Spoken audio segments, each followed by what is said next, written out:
It's 3:01. I'll call this meeting to order, and the first order of business is the Pledge of Allegiance, and I'll ask Ben to lead us in the Pledge of Allegiance. I pledge allegiance to the flag of the United States of America and to the republic for which it stands, one nation, under God, indivisible, with liberty and justice for all.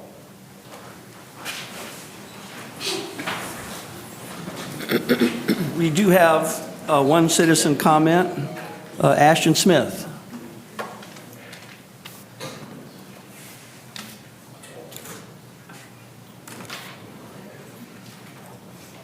Who is in green. How are you doing, Ashton? Good to see you. I'm glad to see you. All right. Already. 3 minutes, ready? You got it, brother. Go for it. You got it. Hey, guys, my name is Ashton, and guess what? I made something for you guys. I made this out of all of the material that you guys have and kind of put this together so when I go to different events, I can kind of show this to people. I think it looks really, really professional. And I said, you know what? This is a good conversation starter. So I think that's a good job, man, for somebody like me who I don't do art stuff, but I think this is a start. So I think this looks really nice. I hope you guys like this.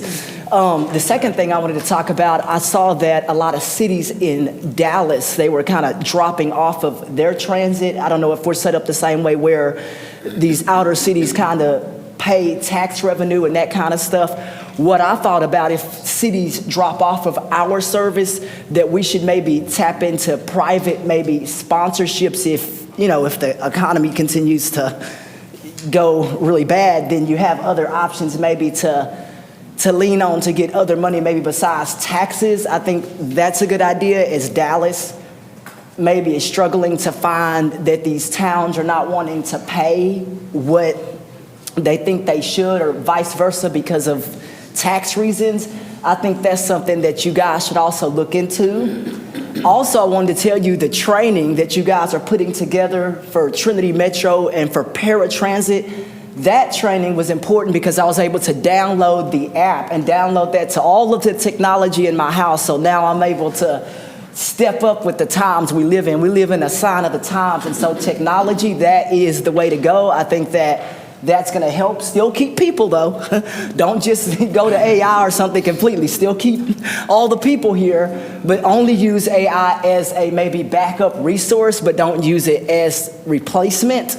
That program is on point. The training, one-on-one help, that was also good. So right on point with that, I was able to understand the app immediately, and I took that to AI. And there are some things I can talk to y'all later about maybe how to improve the app and maybe how AI can help you guys accelerate some of the on-call and onboarding stuff, that maybe it can answer some of the questions that a human can also answer as well, like, trouble or where's my ride, that kind of stuff. AI can help with that. So I think this is beneficial, but I do think you guys should check out some of the stuff with AI. I don't know if Trinity Metro is into using AI, but it's been forever life-changing for me because I've been able to do my work faster. I've been able to do speeches better, all of that, all because of AI. So use it, but use it in a way that's going to help everybody. So I'm proud of y'all, man. Good work. Proud of y'all. Keep up the great work. Keep up this service, and make sure to keep money coming, because as long as money is coming from the government or other bases besides taxes, I think you guys are going to make it. Because people like less taxes. I do. Love y'all, man. Y'all take care of yourselves. Thank you, Mr. Smith. Appreciate you coming down. Thank you.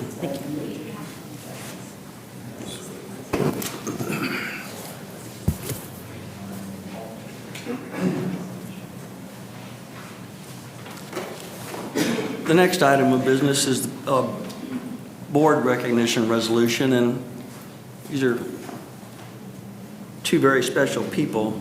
I'm going to read the resolution, but I'm going to just read one, skip the boards and commissions they've been on. They've been an extraordinary part of our team. Paul Schlechter and Tito Rodriguez, two very special people who've been very active, very thoughtful, been very helpful advocates for Trinity Metro and transit in general. I'm really proud to have been associated with them.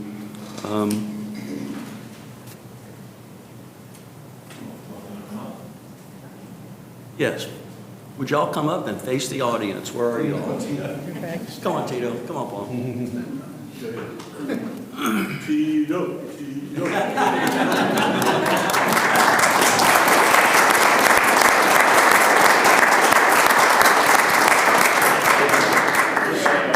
We got spare seats, just sit down.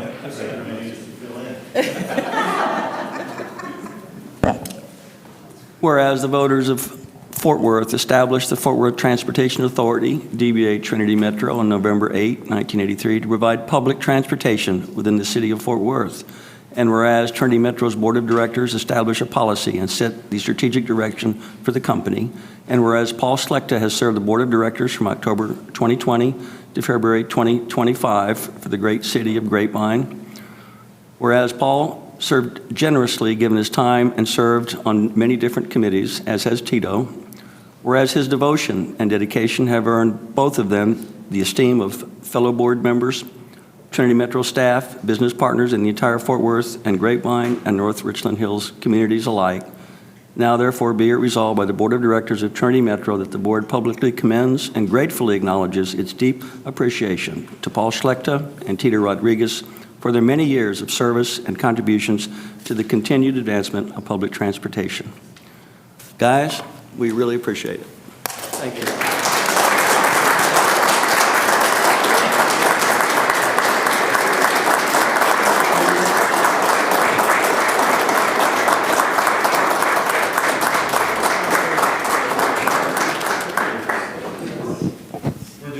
Let's do a photo.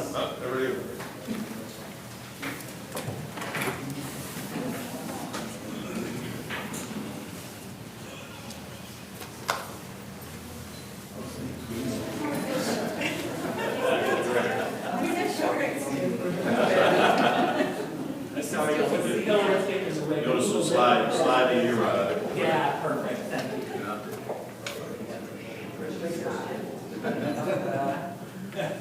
All right, 3, 2, 1. And one more, 3, 2, 1. Thanks, y'all. Thank you.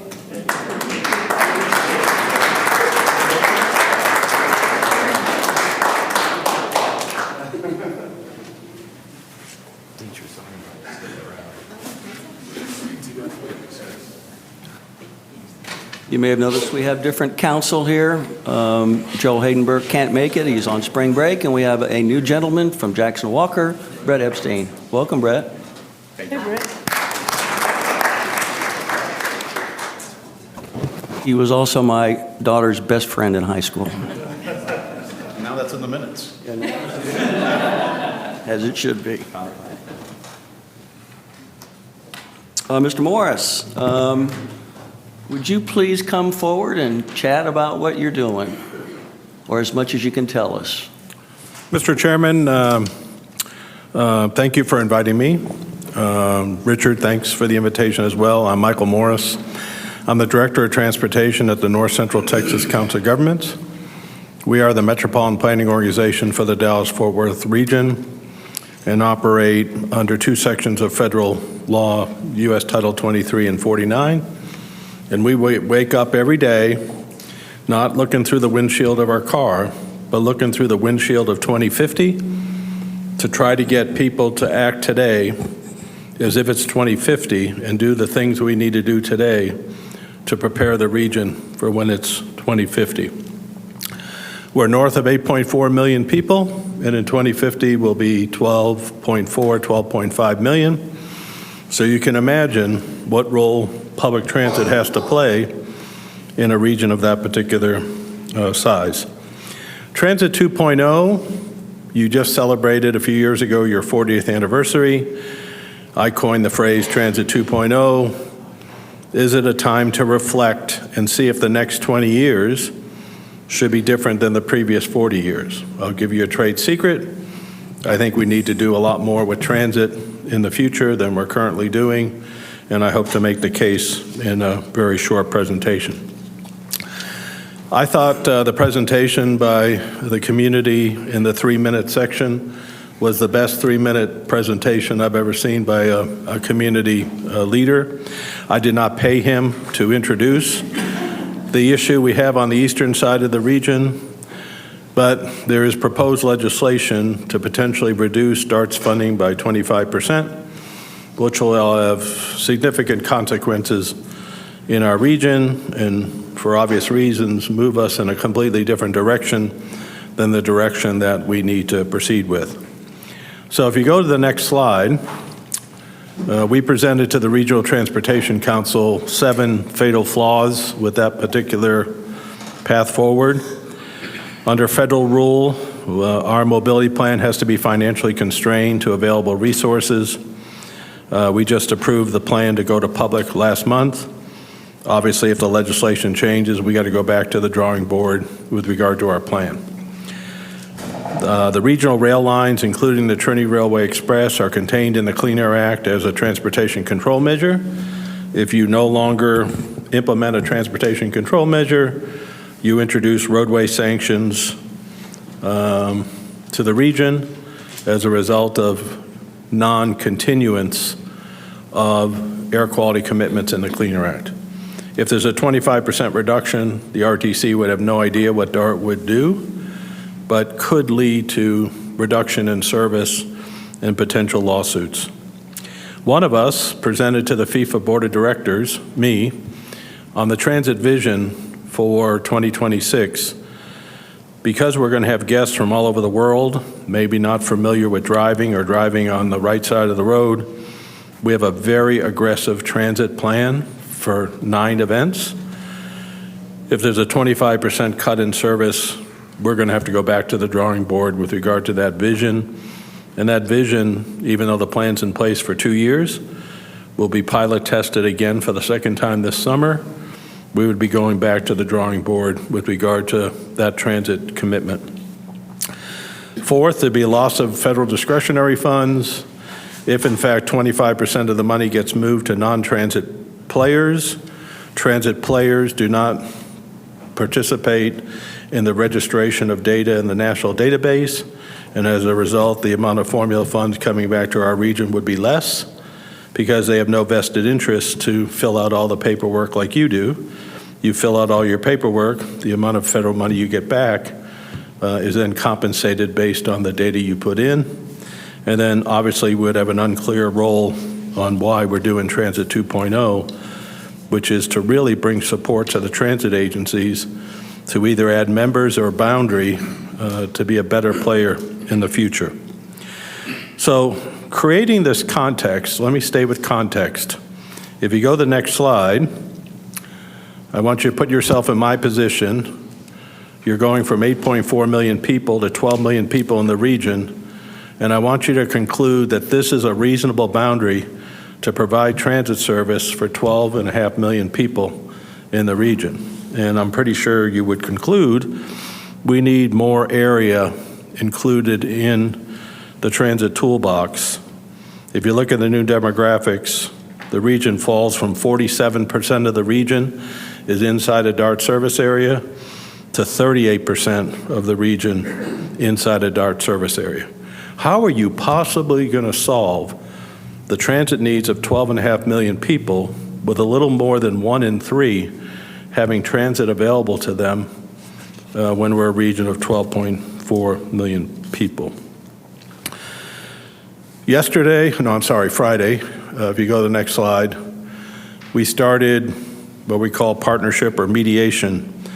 The Regional Transportation Council approved Thursday to sit the parties down in the east and try to reach some sort of compromise versus the statewide legislation.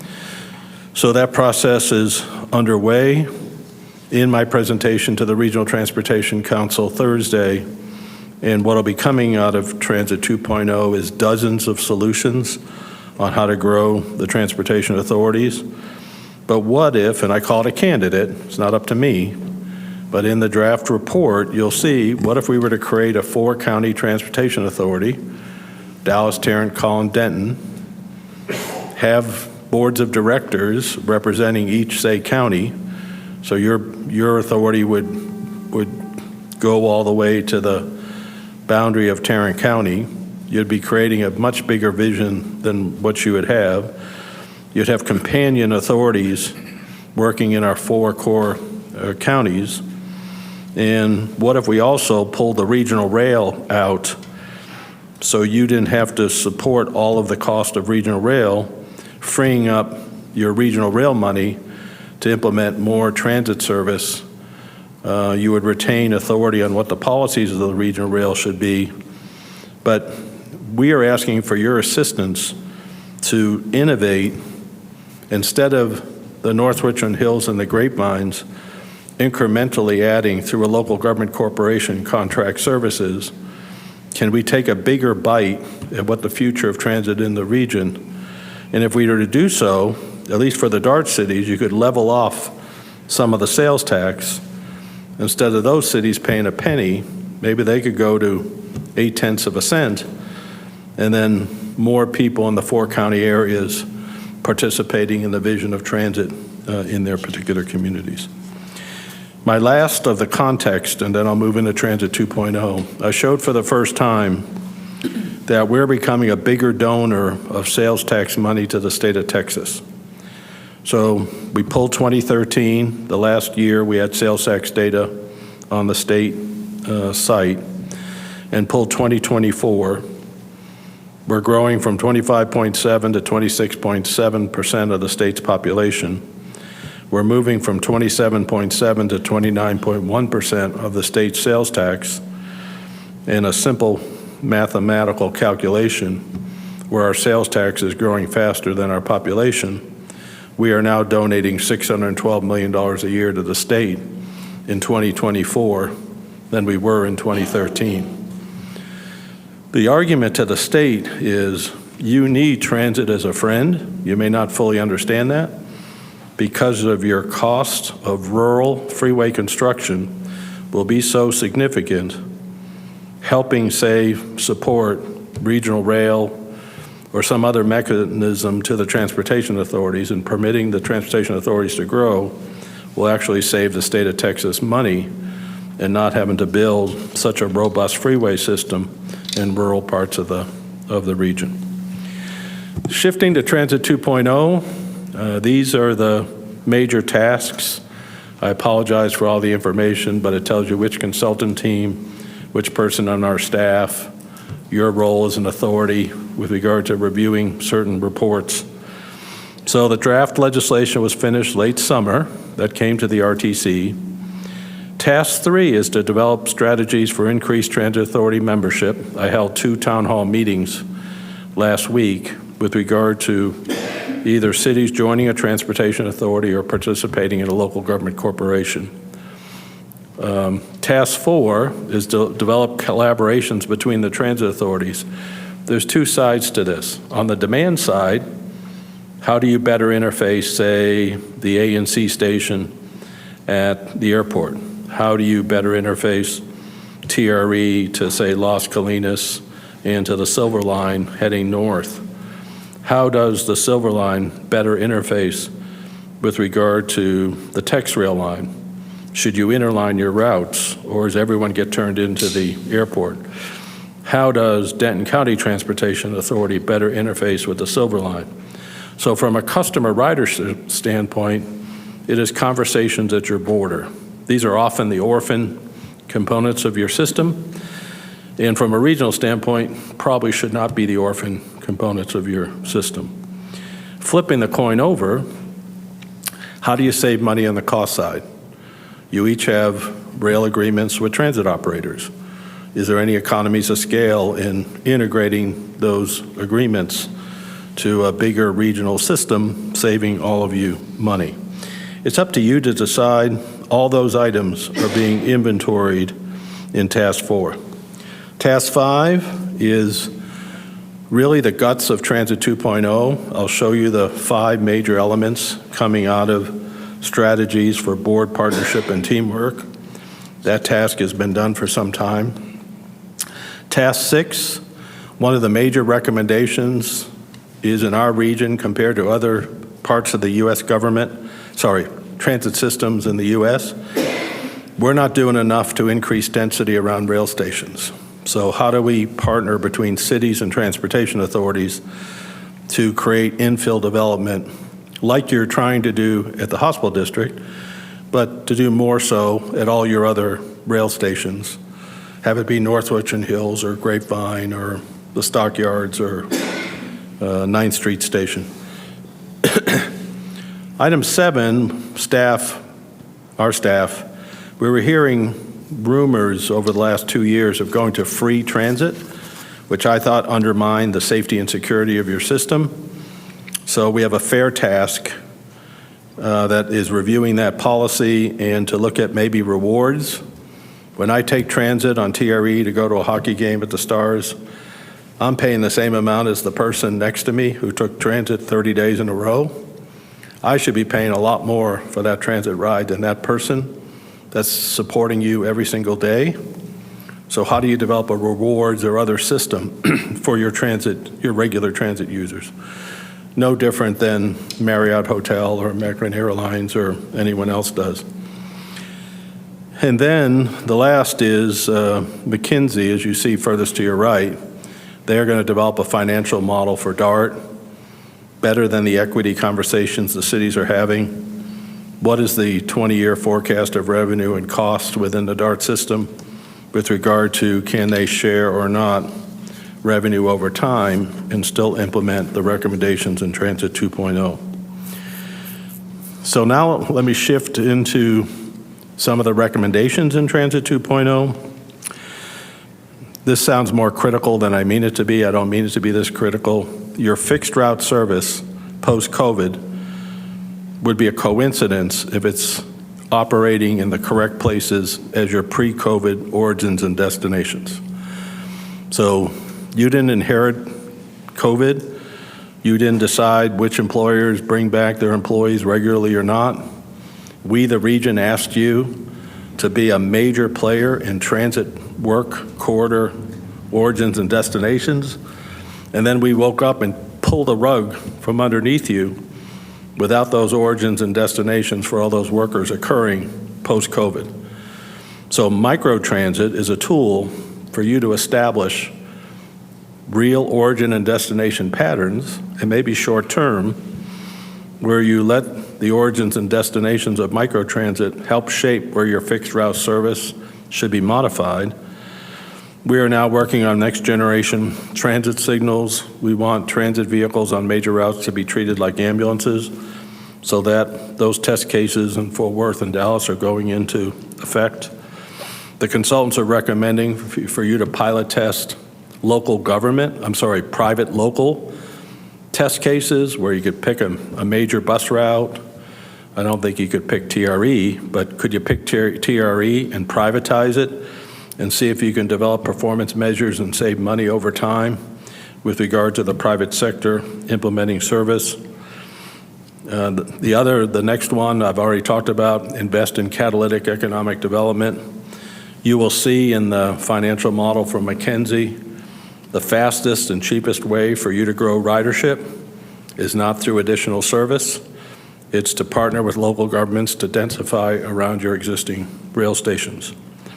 And then safety and fair enforcement, move away from a concept of free fares, maybe move into some sort of reward system for your customers, enforce fares more on your system, creating better safety thought process of the general public that gets on your particular system. All your particular tasks have draft reports out on them now. So this is a perfect time for you to invite me, but it's a perfect time for you to do your homework. The only task that's completed is task 2, which was completed for the legislative session for RTC back in September, and task 5. But strategies to increase the transit authority membership is out now for your review. Develop collaborations between existing transit authorities is out for your review.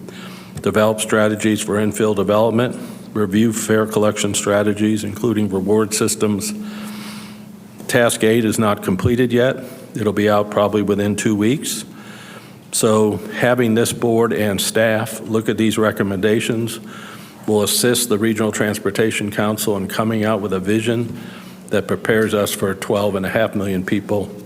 Then the incremental way we've been pushing on a string the last 10 or 15 years to grow the transit authorities. Now, I have sort of two out-of-the-box ideas. They have nothing to do with Transit 2.0, but I don't think we come up with enough out-of-the-box ideas.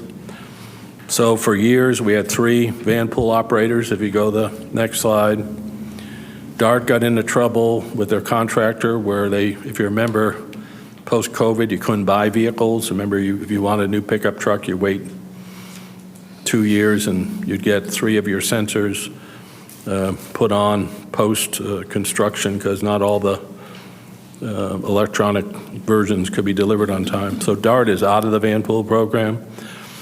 Denton County has taken over DART's service. You're very good at the van pool program. Do you want to become the van pool operator of the region? Does Denton County wish to become the van pool operator of the region? Do we need 2 providers of van pools?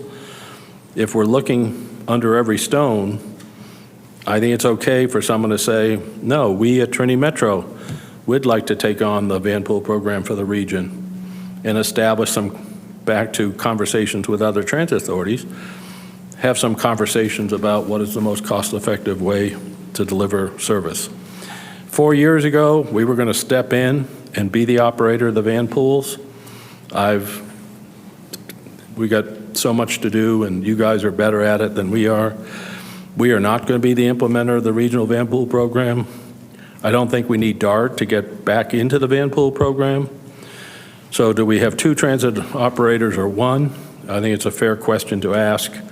And those are conversations you can have directly with your neighbors to the north to see if there's some economies of scale with regard to that service.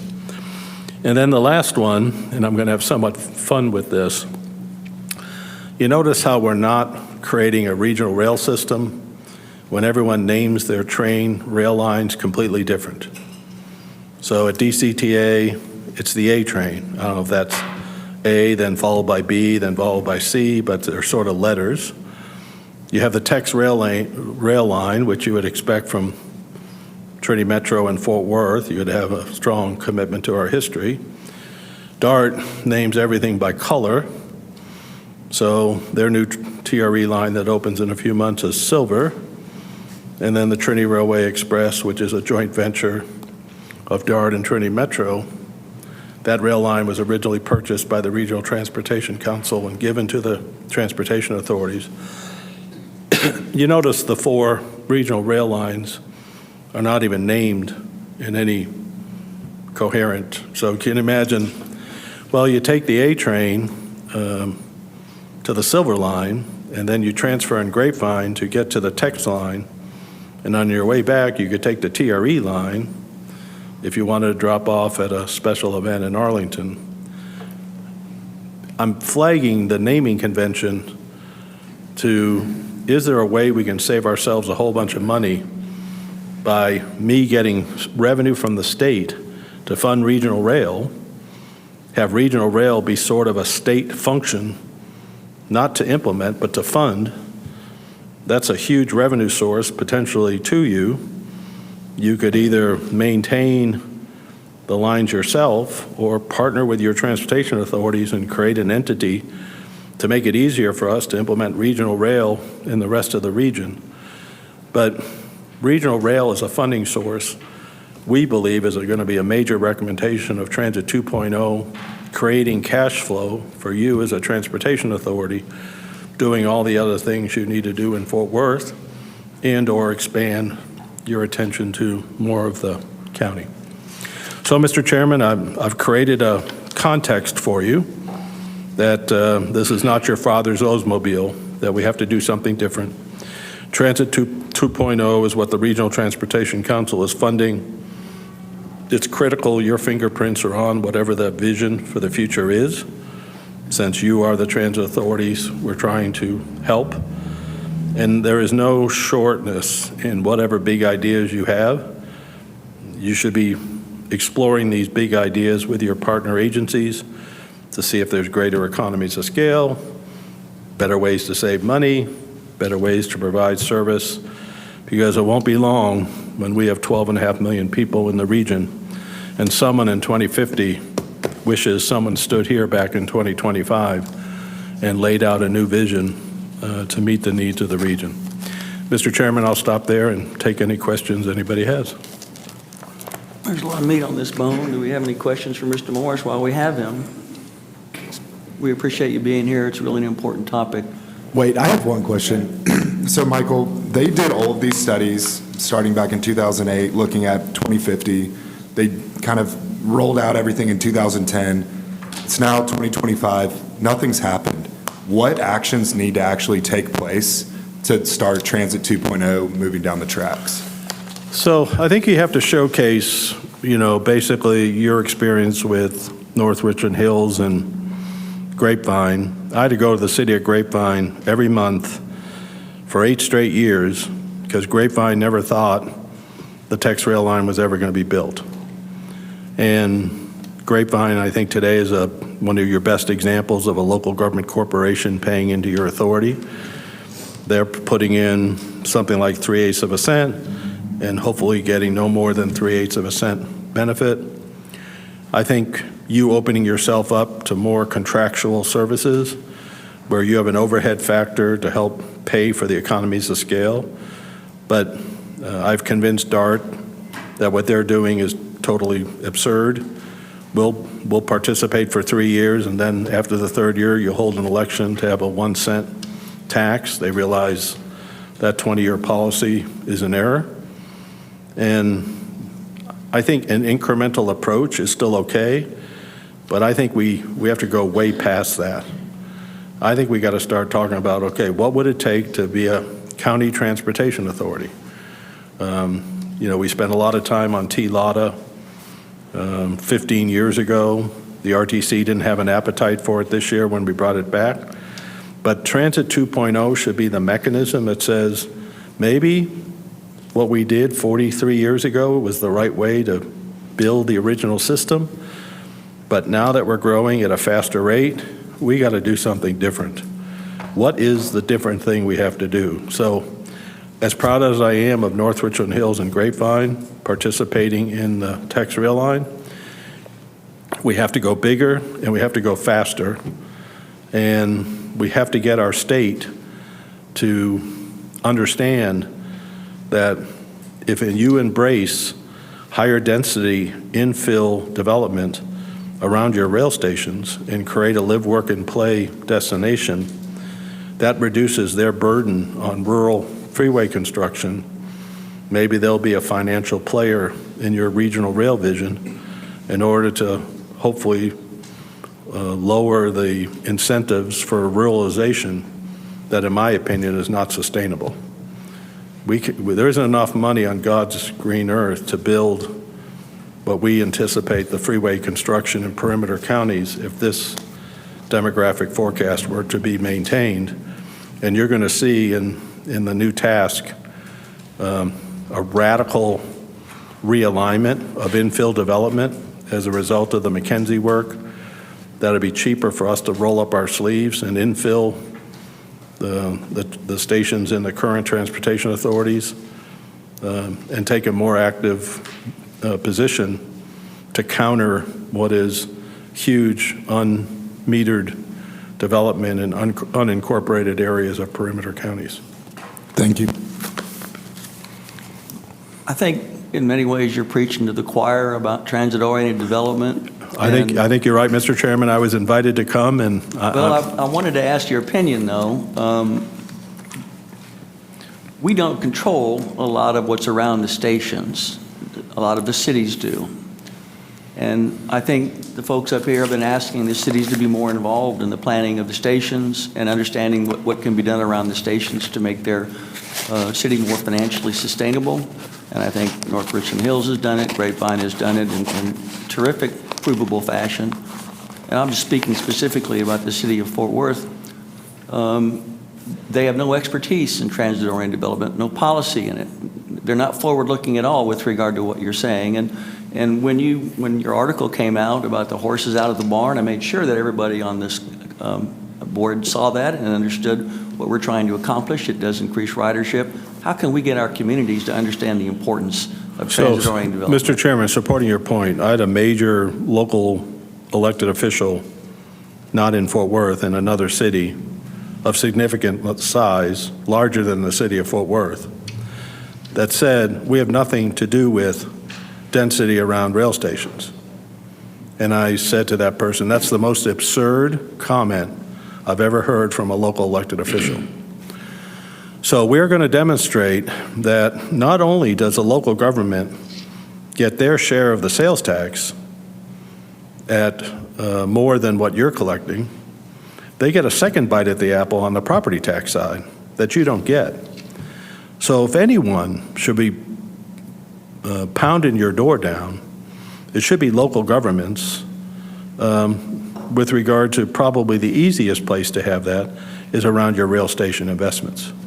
So we have to educate not a zillion local elected officials in 2 or 3 major cities, that it's in their best financial interest to create a partnership with the transit authority. And then you're going to hear us in these reports bring up ideas like, would you be willing to capture a percentage of your sales tax, like it's a TIF district? A percentage of that could be reinvested around that particular development to expedite the speed in which that development could grow. I may be crazy with this next statement. The number one performance measure to measure the value of transit is the amount of pedestrians that occurs around one of your rail stations. Not how many people get on your train, how many pedestrians are walking near your rail station.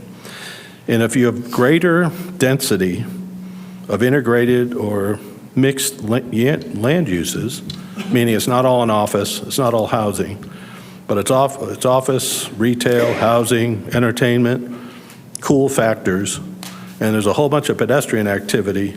Rail is the critical element that grows that. You're going to get increased ridership that's going to help you, increased sales tax. So I think we have to train not 250 cities. We have to train 2 or 3 cities that don't get this connection, and that's exactly what the purpose of economic development in Transit 2.0 is intending to do. So it's not you carrying the water. It's probably more the RTC carrying the water. Okay, city, what are these opportunities around these particular stations? And what does the RTC and or the Transit Authority or you need to do to grow this density? Because we're going to measure how much money we're saving in rural freeway construction as a result of that investment. So I think it's more people carrying the water than you just banging your head against a particular city who doesn't understand what role they can play to help you with regard to that, because their revenue goes up much faster than yours does. It does. Yes, ma'am. Mr. Morris, heard you speak numerous times and really appreciate I apologize for that. To your point, we can't concrete our way out of this, and we're already past it's the 2025 people wishing the 2020 or the 2000 people had done it, more or less when we get to 2050 and looking back to now. But if we are able to create a unified regional rail system and the logic prevails that's absolutely high potential for how to address our future population, how do we get TxDOT at the table they own the rights of way and everywhere that the regional rail should be. How do we get them at the table to not only contribute, but allow us to put better rail systems along these major highway structures that are already designed to move people from point A to point B? So we're going to have to talk to them at night. Okay.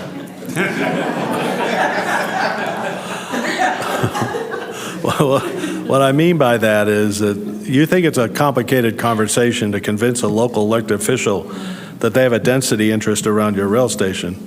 You imagine what I have in front of me to convince a state elected official that transit is their friend and not their enemy.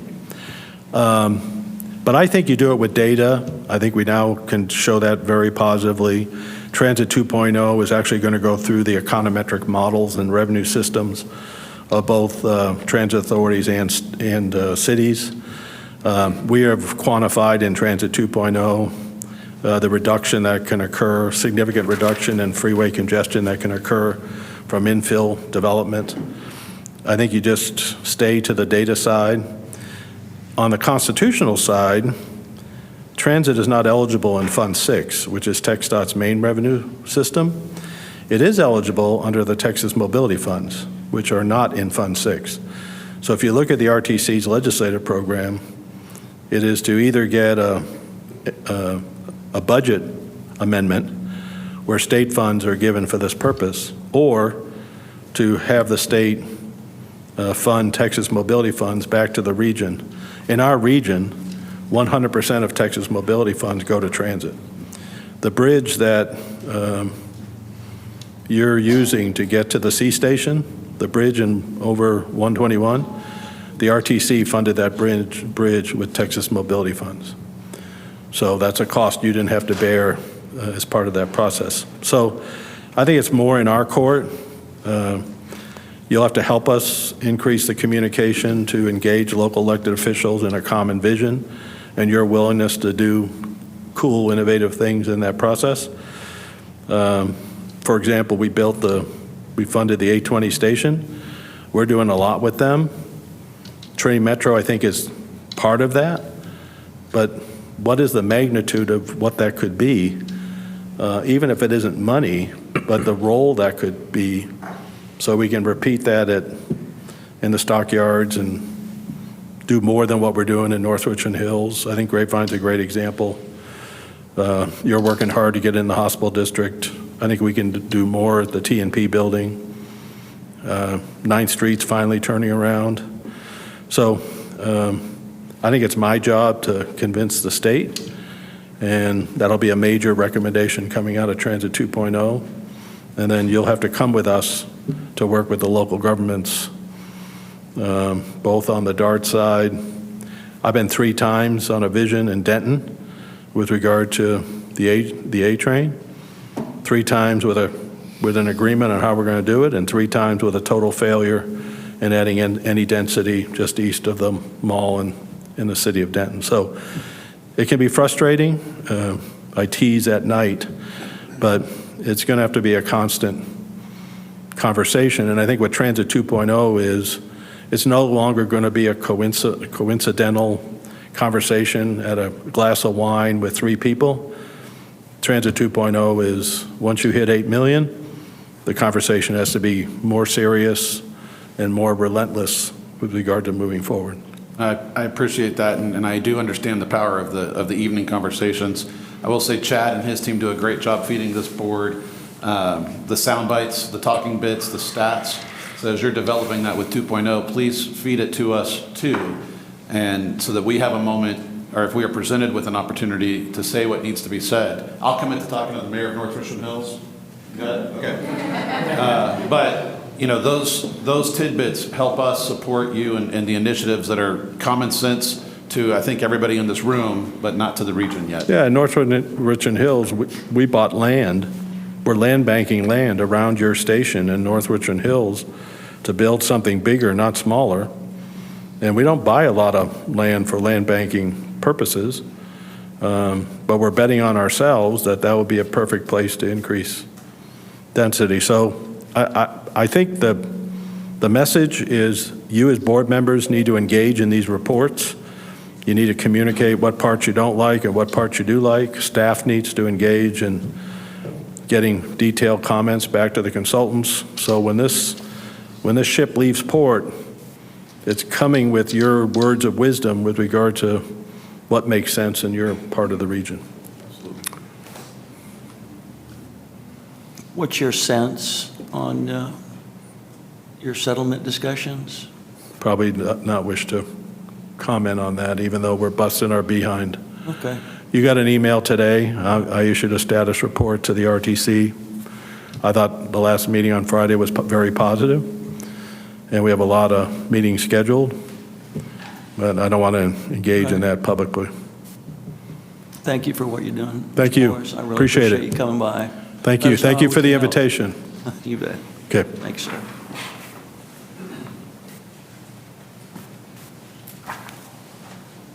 We have, I believe, 7 members present out of the 11. Teresa, we've got this election.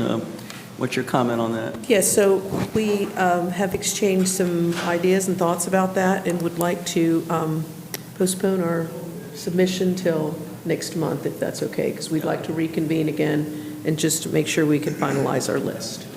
We'll put it on the agenda for next month. The Thank you. bylaws do state that that's appropriate. Okay, thank you. Thank you. And I just want to thank the other members on our committee for making themselves available and sharing some insight.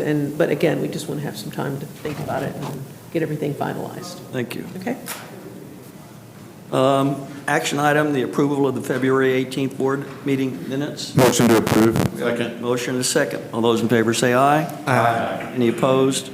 The motion carries unanimously. Let's get to some information items. We'll start with Reed.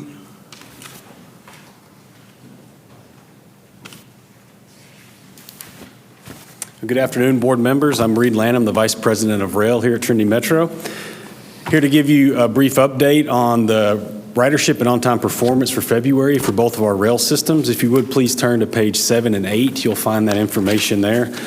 We had another very strong month on TexRail. I will say we've proven that Texans are not cold weather transit riders.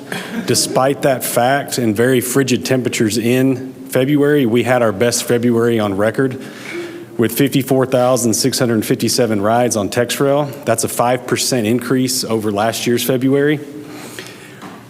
Dealing with the cold weather and some of the other factors that you inevitably run into every month, our team was able to provide an on-time performance of 98.6%, which is also very commendable. Our safety departments at TexRail, our transportation and maintenance of signal employees have, in February, eclipsed 2,578 days injury-free. That predates the actual opening of TexRail, and I'll say it every month because that's one of the most impressive stats that we have going right now. On TRE, again, with the cold weather and the Luka Doncic trade, we saw a slight decrease in ridership. And I'm only joking about that. Isaac asked us about it last month. We have checked the game train numbers, Isaac, and they've been holding steady for the Mavericks games. So I don't believe it. We did have a very strong on-time performance, though, on TRE at 99% last month, and that's a kudos to the team, everyone out there working, the staff and our contractors who keep these trains up and running. They're working around the clock, providing a very reliable, safe service. And for TRE, our transportation and maintenance of signal employees are both approaching 2 years injury-free as well. So again, our job here, we look at it, is to provide a safe, reliable, clean transportation service, and that's what we strive for every month. So with that, I'll take any questions. I don't have questions, but I interact with all of our ELT, and I seldom get to call out Reed directly. But in this past month, I had a moment where I called him on a specific matter, and just I wanted to relay to you, Rich, how amazing your team is, because Reed not only answered within 5 minutes, but followed up with the follow-up from his guys within 30, which is just continues to. I love this team. Staff at every level. I know a lot of us are going to join and make pancakes in the morning. I'm sure Deidre's going to talk about that in a little bit, but really impressed with Reed's follow-up on that, and it turned out to be a non-issue, but I wasn't positive, and so I had him check into it for us. So good job, Reed. Appreciate you. Thank you, Ben. Yeah, that's a kudos to the team. It was just me relaying some info and getting it back. They're the real heroes here. So we do a lot with the little here, and we're very proud of our systems. Any other questions for Reed? Great report. Thank you. You, Reed. Chad?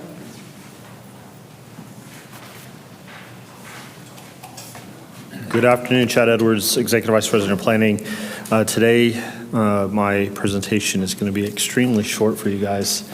Big smiles on your face for that, I see. If you go to page 10, this is my monthly report on the General Planning Consultant. As a reminder, the GPC is essentially an extension of our staff to do some work for us. They have a variety of tasks that you can see there on page 10. And we're continuing to work with them. A couple of tasks that we have done some work with and have kind of wrapped up here a little bit is task, I should know this, 6. Streetcar feasibility study. We did some work with them, with the city for the Mayor's Urban Rail Committee. So we tasked HDR and GPC to help us out with that. We have ongoing task 14 that is really support with Rich and the understanding in the community of what Trinity Metro is and what we do. We have a strategic action plan that we're working on. I'd like to bring that back to you at a later date. And then working with Reed and his group on Task 20, which is the Textrail DMU vehicle commissioning support. This is a task that helps make sure that what we have put into our contract, that the rail cars end up being outfitted with that exact information and equipment, and the schedule is monitored as well. So there's just a few tasks there. If you have any questions, I'd be happy to answer those. Can you just discuss briefly the closeout process for property inventory? What does a closeout process mean besides selling It's a it? closeout for that task specifically. So we have a task there. I think there's some additional opportunities. It'll be in a different task for that particular effort. So what we had done on the property inventory, we had identified property that we have. We had asked the Cushman and Wakefield, who's a sub-consultant to our GPC and HDR, to really highlight some of those opportunities for sale of that property. And we haven't had an opportunity to bring that back to you guys just yet on what those opportunities are. Any questions of Chad? Thank you, Chad. You're very welcome.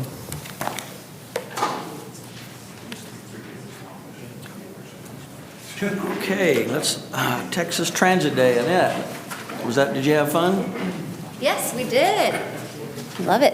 Hello, everyone. Annette Landeros, your Chief Strategy Officer. I wanted to, before we jump into the presentation, just back up a little bit on the legislative report as well. As many of you have likely heard, on Friday, Congress passed a continuing resolution to avoid a government shutdown and fund the government for the remainder of the fiscal year. In general, the full year continuing resolution funds government programs, including transportation, through September 30th of this year at the same levels of fiscal year 2024. What does this mean for public transit? Well, the continuing resolution, together with the Infrastructure Investment and Jobs Act, advance appropriations provides $20.9 billion for public transit, which represents an increase of less than 1%. And $16.2 billion for passenger rail, which represents a decrease of less than 1% for fiscal year 2025. So in summary, all things holding steady through September 30th. At the state level, I'm so excited to share that your Trinity Metro leadership team has been active and present in Austin, Texas. We just passed the 60-day mark of the 89th legislative session, with about 79 more days to go of the 140-day session. The Trinity Metro leadership team has participated in 2 planned trips already. First, Tarrant County Days, which is hosted by our Fort Worth Chamber, and the second being Texas Transit Day. If you just back up one right there. So this is Tarrant County Days, again, hosted by our local chamber. A delegation of 150 leaders from throughout Tarrant County assembled in Austin. Representing Trinity Metro was Wayne Gensler, our Chief Operating Officer, and Chad Edwards, Executive VP of Planning. For those of you who have not had an opportunity to participate in Tarrant County Days, this is an opportunity with cities from throughout our county and elected officials, business leaders, organization leaders come together to represent our county as a whole. It was a wonderful day where the legislators came to the group, being such a large group, a strong showing for sure, and valuable conversations had as both Wayne and Chad were able to talk about all of the great things happening here at Trinity Metro. The second day that we participated in was Texas Transit Day at the Capitol. This is a day hosted by Texas Transit Association, a statewide organization that represents all of our transit agencies here in the state of Texas. We are a member of them. So this was a day where all of the transit agencies came together, met at the Capitol, and had pre-scheduled meetings with all of our own elected officials. It was also in collaboration with our own North Texas Texas partners from the Transit Coalition of North Texas. You'll note here that we're standing outside of the Capitol in front of 2 buses. That is absolutely the Orange Line bus, and we are with Cap Metro there. One big idea that we had was to bring a Orange Line bus to Austin. Why, you say? As Michael Morris mentioned, we are trying to ensure that we are demonstrating to our state leaders the value of transit, and quite frankly, showing up any way we can. And so this time we showed up with a big orange bus. So the next slide just is another photo of one-on-one meetings that we had with our elected officials. Here we are with State Representative Ramon Romero, alongside the North Texas Transit Coalition as well. The biggest discussion point is, of course, the great things that are happening at Trinity Metro, of course, our color-coded lines and everything that we're excited to announce regarding TexRail, but also discussing the $25 million TexRail extension funding gap, and our hope to maybe one day seek support from our legislators on that as well. Next slide. So here is a photo for those of you who are curious about what that bus looked like. I will say that we received incredible enthusiasm, both from our elected officials that were able to take pictures with the bus, and also our transit colleagues. Several of them have already indicated that they would love to participate. The grand vision, which sometimes you have to be the first ones to take the first step, and we were that this year. But the grand vision is to have buses from all of our counterparts from throughout the state of Texas lined up in front of the state capitol to demonstrate just the wonderful contributions of the transit community. Additionally, several of our folks here at home were thrilled to see that they and their city were represented. The Orange Line bus, of course, being branded to the stockyards, and with a beautiful barrel racer there was also just another point of pride. And that is it. Does anybody have any questions? Did y'all take the Orange Line together down to Austin? No. That is a great question. So I do want to take a moment to thank, I know that Ben was mentioning what a great team we have, but this was a just idea that we were not even certain was possible. We had already planned to go, so the plan was for us to be there. The bus was a last minute idea that, thanks to Alicia and Wayne, we're so grateful that they said, I don't know, maybe, hold on. And then within a few days, they did a wonderful job. And the bus was actually driven down by one of our techs, Brandon, who was so gracious to be able to do that for us. But good question. It does travel a little bit slower, but was without a hitch. Good question. You have a question. Good report. Ned, I was going to ask, you can share with us some things that we can do as board members to do some outreach to our legislators and continue that advocacy that you initiated. So if you could maybe just highlight a few points that maybe we could discuss with them, we're happy to do that. Absolutely. Would you like me to email those or tell you right now? No, actually, why don't you just, and that way we could all get copies of whatever those are, and we could certainly share those with our legislators. Okay, we'd love to do that. Yes. Thank you. Can you talk a minute about our sponsor in the House? Yeah, absolutely. So we are really thrilled and grateful to Nicole Collier, who is able to file a rider bill on our behalf. We're hopeful that that will be successful. If so, that will assist with the $25 million funding gap. We do recognize that it's still very much a long shot, but we're trying our best, and she was very gracious enough to file that for us. Thanks for that. Thanks. Any other questions or comments? Thank you so much. Yeah, thank you. Hi, Deidre. Hello, Mr. Chairman. How are you? Great. Thanks. Good. Good afternoon, board members. I'm Deidre Whitmore, Vice President of Community Engagement and Customer Service. And today I'll give you the Community Engagement Report that you can find on page 19. You can follow along in your packet or on the screen.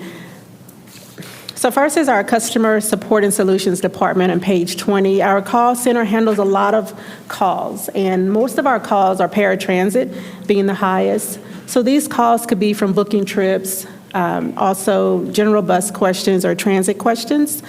Our goal, as you can see, is 1.5. The team has been doing a really good job. As you see, October peaked up to a long wait. That's when we were switching over to our on-demand new service that we were introducing to our customers. Lots of questions, lots of calls coming in, but the team has done a great job in bringing that down. But we'll still be looking at ways of how we can continue to improve to get down to below 1.5. On page 21, while our CSS reps are serving our customers, we like to know how well our reps are doing. So each rep has a scorecard, and this is just a snapshot of what that looks like.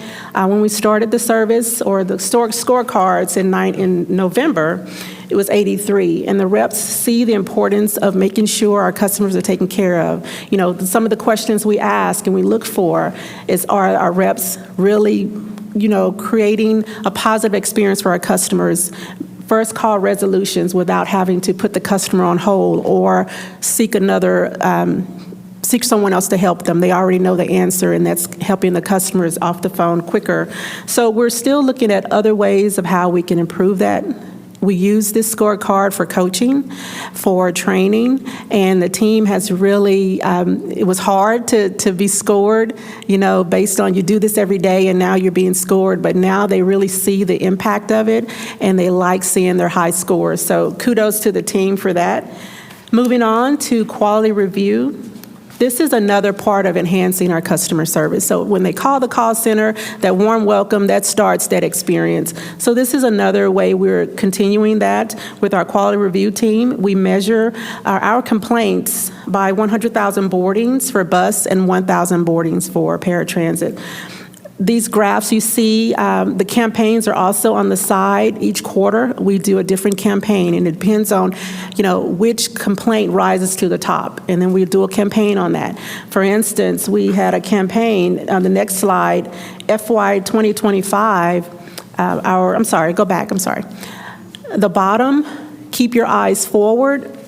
That's the first campaign we did in the quarter of 2025. We noticed that we received complaints. Customers were saying the drivers were not paying attention to the road. We had complaints of being on cell phones or doing other things besides paying attention. So we worked with operations, Ferry, our quality review manager, on a campaign for Keep Your Eyes Forward. And after that campaign, we had no complaints for the next month on any distracted drivers. So these campaigns are really beneficial. On page 23, the second quarter, winter months, January through March, weather kind of plays a toll on how you feel. So we wanted our drivers let's remember to have warm welcomes during this cold weather. And as you know, spring is coming, so I'm looking forward what the next campaign is going to be. Moving on to community outreach and engagement. The team has been pretty busy. The next slide. The team's been pretty busy for the month of February. You heard from Wayne last month. He reported on the Trinity Metro on-demand app. So our team, the Transit Envoys, along with operations and the marketing team, we've been out talking to different organizations who have customers who are paratransit riders to help them understand the new app, downloading the app so as you can see where the places we've gone and then the outreach we've done. Also, we had community events in February. Many of us joined the MLK Day Parade on February the 17th. We were out there. It was cold that morning, but it warmed up really nicely. We debuted, of course, the Orange Line. We're showing that off all over town. We also had our professional clothing drive. This is the second annual clothing drive in partnership with Fort Worth Chamber, East Area Board, supporting Texas Wesleyan and Fort Worth ISD students, making sure that's another way that we're connecting with the community, making sure our students are dressed to impress. Then we rounded out the month with Congressman Mark Vesey, who came to our campuses. He was several positions for a day. It's amazing how many jobs you can hold in one day. But he was a transit envoy at the beginning of the day, turned into a customer care rep, and then a mechanic. So it was nice to see him on campus and also talking with the students and him having an opportunity to see our team in action and our services. And the next thing that's coming up, we've started our United Way campaign. March 4th through the 31st. You know, our team did an amazing job last year. We raised over $24,000. This year, our goal is to raise $40,000, and I know we can do it. So we're going strong with the United Way campaign, and then tomorrow is the big day. We're really celebrating our transit employees. We're appreciating them. So we're going to be up cooking breakfast. I will be here at 2:30. Don't expect you to be here at 2:30, but you can come at 3:30, and Ben has already committed to come at 3:30. So we'll be cooking breakfast and lunch tomorrow from 4 a.m. to 7 p.m. and really showing our employees how much we appreciate all the hard work that they do day in and day out. And that is my report. 3 a.m., right? Yes. 3:30. You can come at 3:30 if you like. Where's it going to be, Rich? Where's it going to be, Deidre? Where's it going to be? It's going to be in our body shop. Thank you. Paint and Body Shop, yes, on campus. Thank you. You're welcome. Yeah, Deidre, you mentioned, I just want to make sure everyone heard it. The call center, metrics that we have implemented are one of the ways we're managing the business and paying attention to the data. And I just want to give a quick highlight for next month to kind of whet the appetite. One of our goals is to make the call center obsolete. And I'm saying that jokingly because in reality, we're always going to need a call center.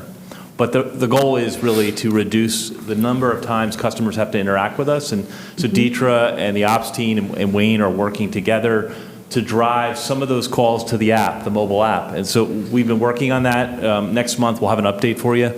But I'm really proud of the fact that not only are we measuring satisfaction, but that we're working actively to give our customers better and more options. So congratulations on that, Deidre, and you too, Wayne. Thank you. I may make a comment, Mr. Chair.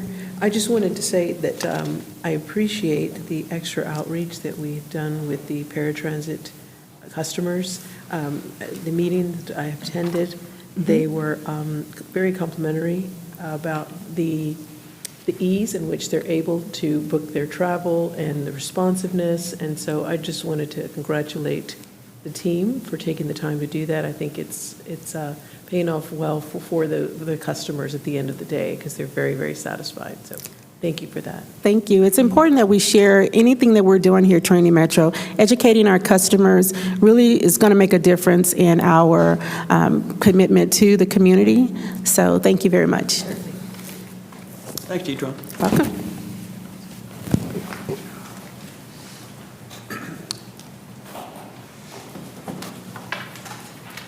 So Greg, where's our sales tax? Where is it going? Well, we got a reading last week that was not incorporated into this because just due to timing. And we were up 5% from this time last year, year over year. So, and that's making some adjustments for some prior year audit corrections that the comptroller's office did. Right now, we're projecting to come in at, on this report, 115. Typically, we're kind of hovering around 115 to 117, however, just depending on the performance of the month prior. As I'd said, a couple months ago, we are starting to see a few more data points where we see negative growth year over year, and so that does put us in a posture where we just pay a little bit closer attention to the data as it comes in. So as we get going, thank you, Mr. Chairman and members of the board. Greg Jordan, Chief Financial Officer. I'm going to start with the revenue update overall. Total revenue is currently budgeted at $225.5 million. We're projecting $221 in revenue. This is roughly $4.4 million below budget. Sales tax for the end of the year, this is the Fort Worth side of the sales tax, is $115.2. This is roughly $3.7 million below what we had budgeted. North Richland Hills and Grapevine are both projecting $14.2 million. This is roughly $480,000 above budget. As I mentioned last week, we got some good data. So if we had that at the time that this was being prepared, we'd be estimating closer to 117. Last month, I also reported that we had $40 million in grants that were in process. I'm very happy to report that we've received $38 million of those funds, and we continue to work on the remainder for so that we get those this fiscal year. Currently, the portfolio yield is hovering just above, right about 4.5%, and that was at 1 p.m. today. Now, on the expense side, and this is fiscal month 4, we are trending positively. We have a total operating budget of $163.7 million, currently projecting $156.1 million. This is roughly $7.7 million below budget. On the fixed route side, we have 9.7 year to date. We spent 9.5 during the same time period last year. Our early projections are showing savings in services and fuel. At the end of the year, we're projecting a positive posture of about $1 million. We're going to continue to track this closely. Obviously, we're only 4 months into the fiscal year. Year-end projection of $28.1 million. On-demand microtransit, this is our former Zip Zone program. The on-demand program is on track to end the year with nearly $920,000 in savings. This is against a budget of $10.7. This time last year, we'd expended about $3.1 million, and our total spend was $8.9. We're projecting $9.7 this year. On the on-demand paratransit, formerly known as the Access Program, projecting nearly $527,000 in savings. This is primarily in personnel-related accounts. The year-to-date is $3.8 million. This is slightly higher than last year's $2.8 million, and projecting year-end spend of $12.4 million compared to last year's $10 million. The overall access or on-demand paratransit budget is $12.9. TRE year-to-date is $5.9 million. We spent $6 million during the same time period last year, and we're currently projecting TRE to end with $19.2 million, and which is the budget. So roughly about $16,000 of savings for TRE. TexRail is faring a little bit better with savings. We have a current year-to-date of 8.4 compared to last year's 9.4. Currently projecting year-end expenditures $32.6 million against a budget of $33.7, generating $1 million worth of savings. Bike share, the current year-to-date is $216,000. This time last year, we'd spent about $300,000, and we're currently projecting $989,000 at the end of the year. This generates about $157,000 in savings. This last group, general administrative, this basically represents everything that we didn't talk about prior. So it's finance, accounting, legal, IT, planning, all of the other things that we haven't mentioned thus far. The total budget was $57.1 million. We're projecting 53.0, generating a savings of $4 million. And so in summary, we're currently projecting the year to end with $65 million in net operating income. This is $3.3 million more favorable than we had budgeted for the fiscal year. Obviously, as we advance through the year, we'll keep a closer eye on this and continue to report back to the board. Cash flow remains adequate to service our needs. We have about $63.8 million in the portfolio, and as I said earlier, we're about 4.5% yield. That concludes my presentation. Anybody? Any questions? Just real quick, Michael mentioned we're thinking about free rides. That's not a thing, right? That's not us? He wasn't talking about us? No. No? Okay. Thank you. Yeah, just the only way, folks, an end user might get a free ride is if that organization participates in Easy Ride and that organization purchases transportation from Trinity Metro and then provides the fare to the end user. So if you hear somebody out there saying, I've got a free ride, it might be free to them, but someone's paying. Cool, more for lunch. Got it. Thank you. Thank you. Thanks, Greg.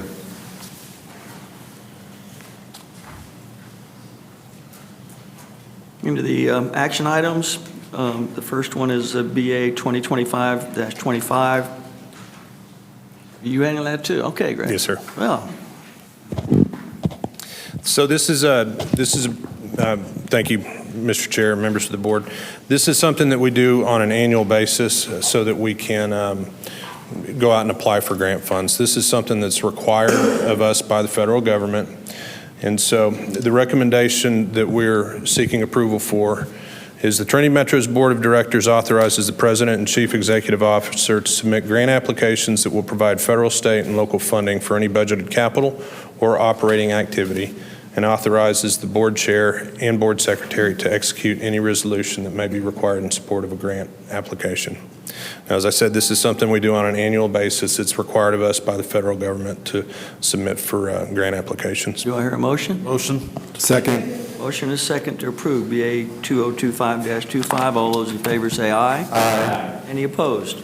The motion carries unanimously. Thank you, Greg. Okay, Wayne, mechanical, electrical, and plumbing. Exciting stuff, right? Very exciting. I mean, I'm enthused, and I can't wait to give this report. So, good afternoon, everybody. Thank you, Mr. Chairman. Good afternoon, board members. My name, as you heard, Wayne Gensler, Trinity Metro's Chief Operations Officer. So, if you turn to page 32, you'll see BA 2025-26, the exciting mechanical, electrical, and plumbing MEP contractors. Really what that's all about, just if I could just summarize it for you, is our team that does all the work within our buildings, so that would be our facilities team. They can do all of these things, but at times we need help because we might be overtasked. So what we do is we go out and get this indefinite delivery, indefinite quantity IDIQ contract to multiple specialized vendors. And why do we do that? So that we don't have to come here every time we have an emergency and gather you all together. From a procurement standpoint, Trinity Metro Procurement Department followed procurement policy and is in compliance with all applicable federal, state, and Trinity Metro procurement requirements. The following vendors were selected based on the RFP criteria: Denali for MEP, or the mechanical, electrical, plumbing; Basecom, same thing, MEP services; and Rushco, just for the mechanical services. From a financing standpoint, funds are available in Trinity Metro's annual capital and operating budget. Individual task orders over $250,000 will be presented to the board for approval. So that's the threshold we have, just so everybody knows that. And finally, the recommendation, therefore, Trinity Metro Board of Directors authorizes the President and Chief Executive Officer to enter into a contract with Denali Construction Services, Basecom Construction Services, and Rushco Energy Specialists, Inc. for a 3-year contract with 2 one-year extensions for a total not to exceed amount of $1 million for a 5-year contract term. And again, we'll only use that as necessary, not that we're going to spend $1 million. So everybody's clear. Any questions? Just curious, are any of these coming off of an existing IDIQ with us? We do have some work with Denali. The other two are new to us. All right, awesome. Motion to approve. Second. Motion is second to approve BA 2025-26. All those in favor say aye. Aye. Any opposed? The motion carries unanimously. Thank you. Thank you, Wayne.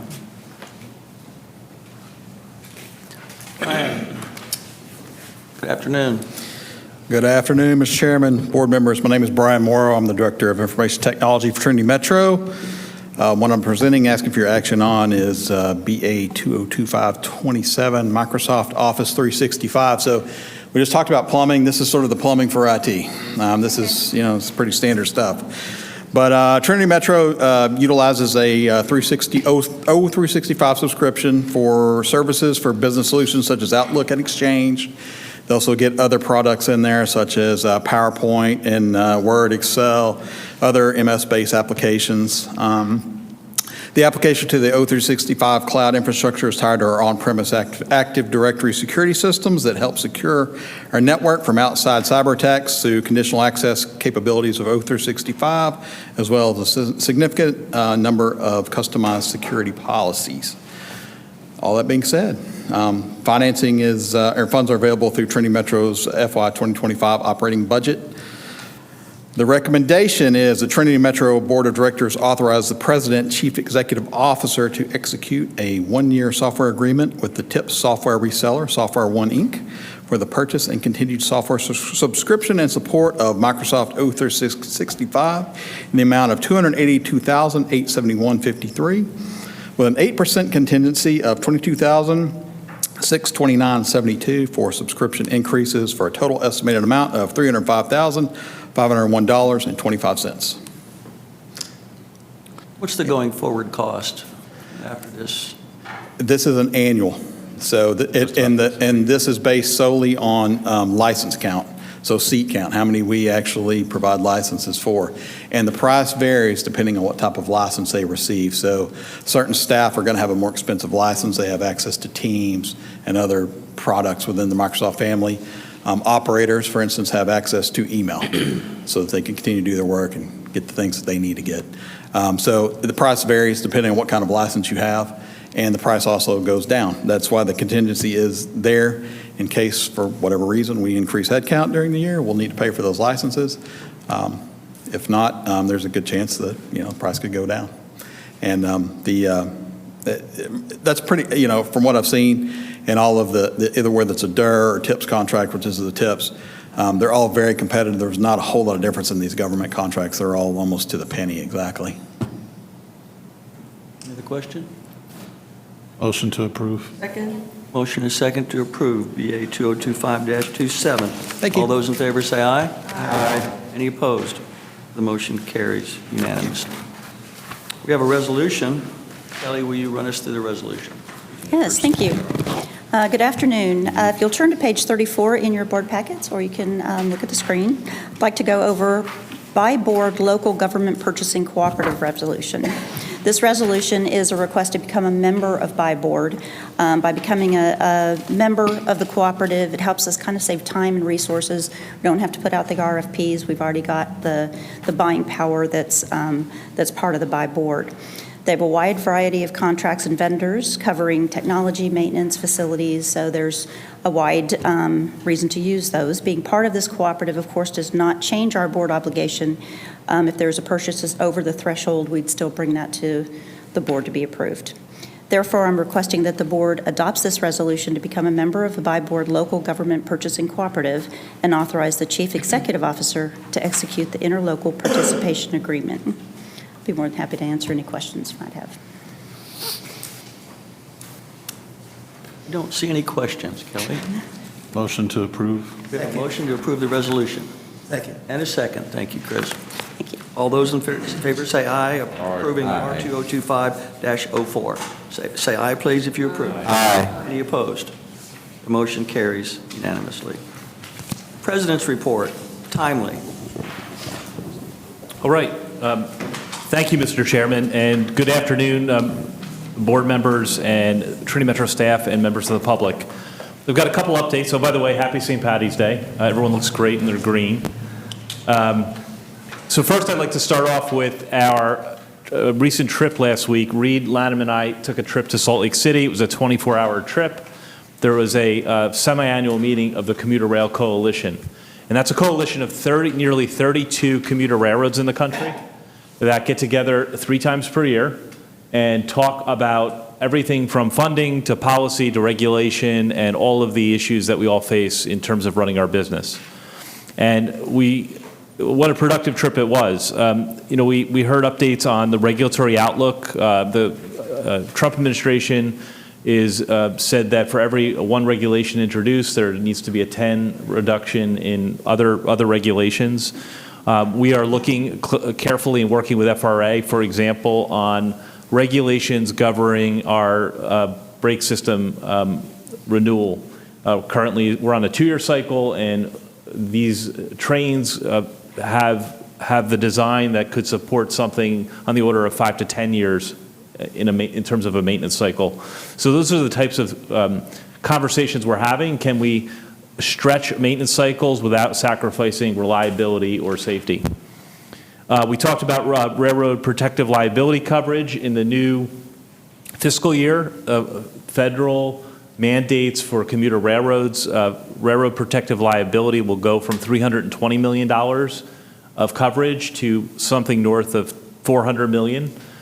Placement, as you can imagine, of that kind of insurance coverage by 32 railroads is challenging. So we're in conversations with the Commuter Rail Coalition and with various federal officials about phasing those requirements in or spacing out or giving more time for commuter railroads to place coverage. So that was another topic of conversation. And then, of course, federal transportation reauthorization. So the continuing resolution that you heard Annette speak about will keep more or less the fiscal 24 funding levels in place. What happens beyond fiscal 25 at the federal level remains to be seen. And so commuter railroads are in conversations about different ways to support commuter rail funding. The key is that the commuter rail business is capital intensive, and that the federal role is essential in terms of tackling big projects, right? It's one thing to fund local train operations from local revenue. It's a whole nother matter to fund big projects like bridges and rail expansions. And then I'll wrap up by highlighting what I'm calling short-term headwinds, but big ideas. So there's lots of discussion right now about the future of Trinity Metro. You heard from Michael Morris about Transit 2.0. There's lots of discussion about the near-term opportunities. But as we think about the near term, we're also not taking our eye off the long term. And so some of you, others in the audience or watching this in live stream might say, how can two things be true, right? How can we have lots of sort of near-term focus on maybe some challenges, some funding shortfalls, but also be talking about the big picture? And I think both actually work quite well together. So as we think about sort of, in some respects, tightening the belt, running an efficient and lean organization, we're not taking our eye off the ball in terms of opportunity for our city. Our city and our county are growing quickly. 12 million people in the Metroplex in 2025 is a daunting number. So we need to continue to not only run an effective, efficient operation here today, we also need to be planning and thinking about laying the groundwork for growth. And so more on that later. One of the topics of our board retreat will be just that. We'll come together in May on that topic. In any case, I think there's a lot to be grateful for right now in terms of where we're headed, and just want to thank the whole Trinity Metro team for all you're doing to support our mission. Back to you, Mr. Chairman. We're still operating? Is that a question?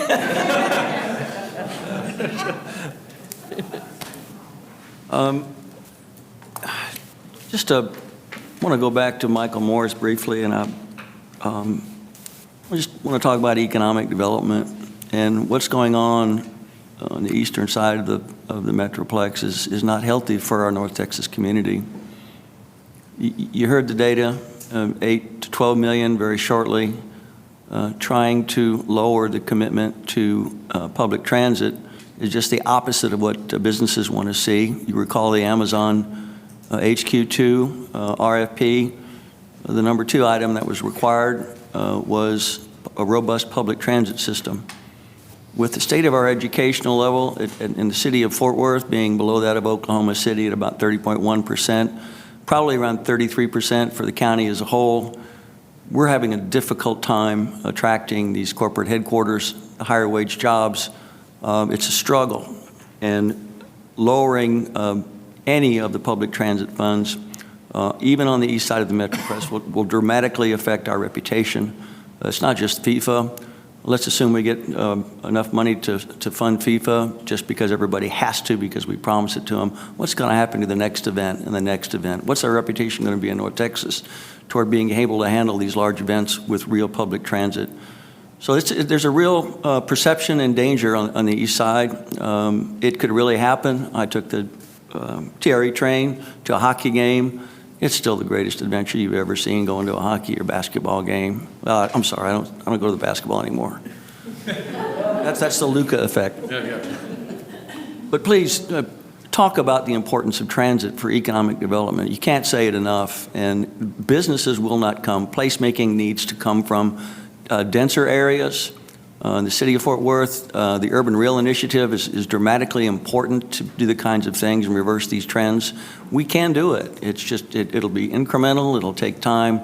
But when these outliers raise their heads that are bad ideas because people see money out there that they want to grab, call it for what it is. They're out there just to get the bigger piece of the pie and build more roads. So can't build your way out of this. Public transit is going to be front and center for a long time, for the next 50 years. So let's be advocates for what we do, and if there's no further business to come before this group. We have executive session? The bonus. We are adjourned into an executive session You got to read that before we... to talk about discussion of potential settlement, claim number 24-0503, and rail contracts discussion. And we are adjourned in an executive session.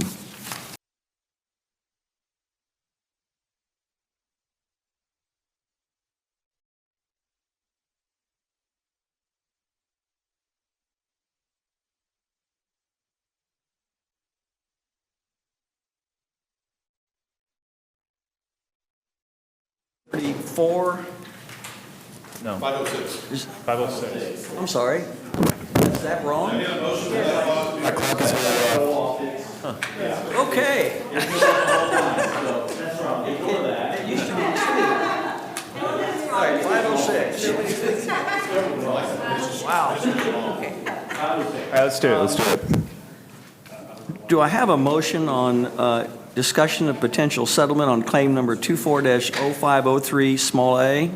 A motion to approve is presented. Second. We have a motion and a second to approve claim number 24-0503A. All those in favor say aye. Aye. Any opposed? The motion carries unanimously. We're adjourned. Thank you all. Go, go, go. You got a train to catch.